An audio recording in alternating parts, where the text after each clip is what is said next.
네, 선배 동료 의원 여러분 반갑습니다. 어제 대통령의 시정연설 중에서 규칙을 어겨 이익을 볼 수 없고 규칙을 지켜 손해보지 않는 공정한 사회를 만드는 일에 모두의 협력 없이는 이룰 수 없다. 이런 내용이 있습니다.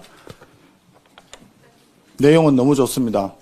그런데 이것이 공허한 말잔치에 불과했다라고 하는 것이 드러나기가 하루가 채 걸리지 않았습니다. 대통령의 시정연설문이 잉크가 채 마르기 전에 더불어민주당의 일방적인 요구로 오늘 법사위원장, 예결위원장, 문체위원장 등 선출을 위한 본회의가 개최되게 되었습니다.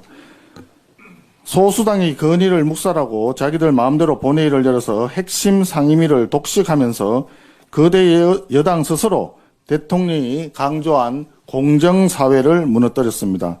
정부 여당의 이율 배반이자 자기 부정입니다. 규칙을 어기면서 살아온 대통령이 규칙을 어기면서 살아온 사람을 국무총리로 지명하고 규칙을 어겨가면서 인사청문회 자체를 무력화시키고 상임위 배분 관행이라는 오랜 국회의 전통적 규칙마저도 파괴하고 있습니다. 지금 더불어민주당의 정치는 정치가 아니라 다수당의 횡포일 뿐입니다. 법의 지배가 아니라 힘의 지배입니다.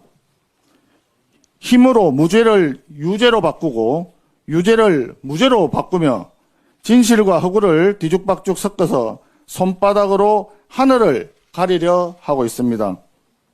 국무총리 후보자의 정치자금법 위반 전과를 표적수사라고 또 우겨댔습니다.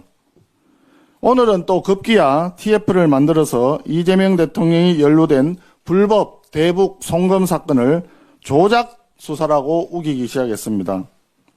당시 이재명 경기도지사의 방북을 위해 대북 송금을 했다고 일관되게 증언해온 쌍방울 김성태 회장을 두고 조폭 출신이기 때문에 믿을 수 없다라고 비난해온 것이 더불어민주당입니다.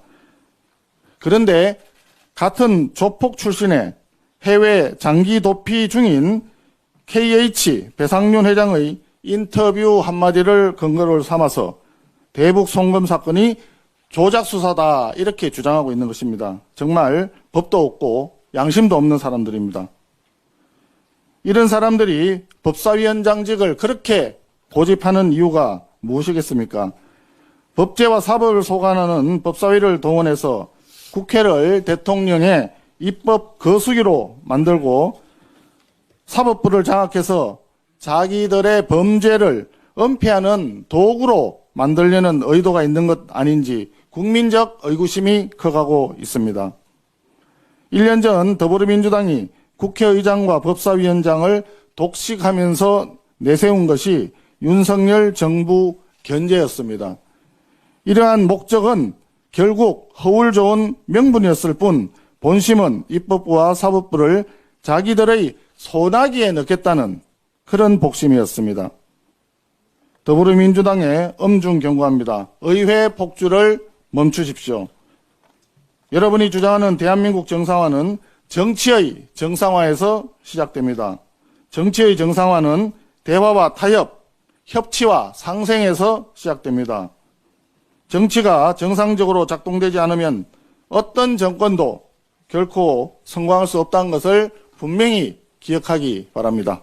이상입니다.